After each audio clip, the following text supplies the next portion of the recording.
Vespucci, Colomb, Vasco de Gama, Magellan, Bougainville, Cook, La Pérouse sont autant de noms restés célèbres pour les voyages qu'ils ont accomplis à travers les océans. Ils sont à jamais considérés comme les pionniers de la cartographie moderne et découvreurs de la Terre dans son ensemble. Nous sommes en 1492. Amerigo Vespucci est un commerçant florentin influent en affaires dans la péninsule ibérique. Il suit de très près l'exploration de Christophe Colomb, dont le voyage, soutenu par l'Espagne, ose pour la première fois tourner le dos à l'Europe et s'engager dans une navigation hauturière vers les épices.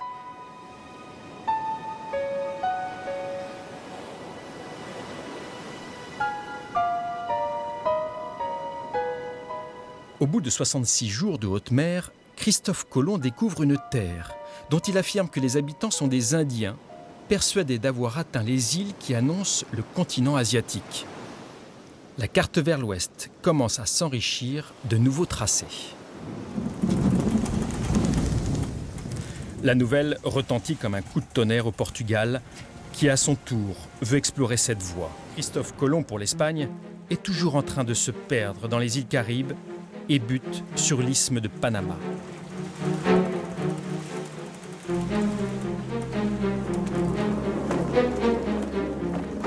L'instrumentation est sommaire, à une époque où l'essentiel des navigations se fait le long des côtes. Si la boussole indique le nord, l'astrolabe permet de calculer la latitude en relevant l'angle que forme l'étoile polaire avec l'horizon. Mais uniquement dans l'hémisphère nord, car passé l'équateur, l'étoile disparaîtra.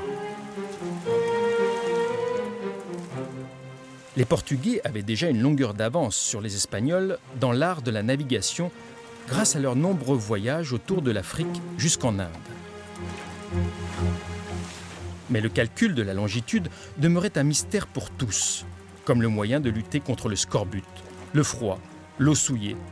Bref, autant de paramètres qui transforment ces voyages en véritables tours de force et ne doivent leur succès qu'à une succession d'épreuves et d'improvisations.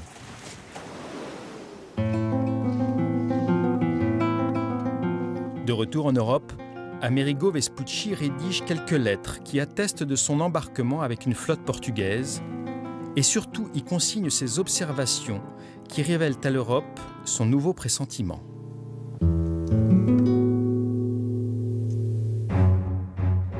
Il nous est permis de les appeler Nouveau Monde, puisque nos ancêtres n'en avaient aucune connaissance et qu'ils croyaient pour la plupart qu'au-delà de la ligne équinoxiale, vers le sud, il n'y a pas de continent, mais seulement la mer, qu'ils nommaient Atlantique.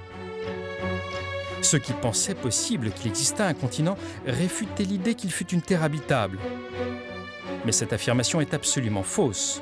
Le dernier voyage que je viens de faire l'a prouvé, puisque j'ai découvert dans ces terres du Sud un continent plus riche en population et en animaux que notre Europe ou que l'Asie ou l'Afrique.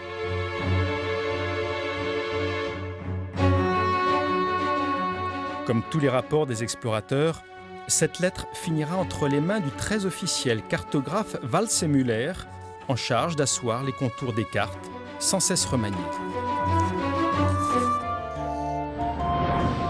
En Espagne, le prestige d'Amerigo Vespucci prend le dessus sur celui de Colomb. Et il est nommé premier pilote de la Casa de Contratación à Séville, poste clé pour l'exploration du Nouveau Monde. Car désormais, Vespucci étudie et valide les projets des navigateurs avant qu'ils ne soient présentés au roi qui les financera. Mais l'histoire, avec un grand H, retiendra que c'est Christophe Colomb qui fut le véritable pionnier de l'exploration de l'Amérique et son mérite surpasse tous ceux qui l'ont suivi, comme ce Vespucci qui eut juste la bonne intuition de le nommer Nouveau Monde dans une lettre tombée entre les mains du cartographe Waldseemüller. L'idée que ces îles et ces terres puissent appartenir à un autre continent ne faisait aucun doute pour Amerigo Vespucci, contrairement à Colomb, qui s'entêtait à croire qu'il allait bientôt atteindre le Gange.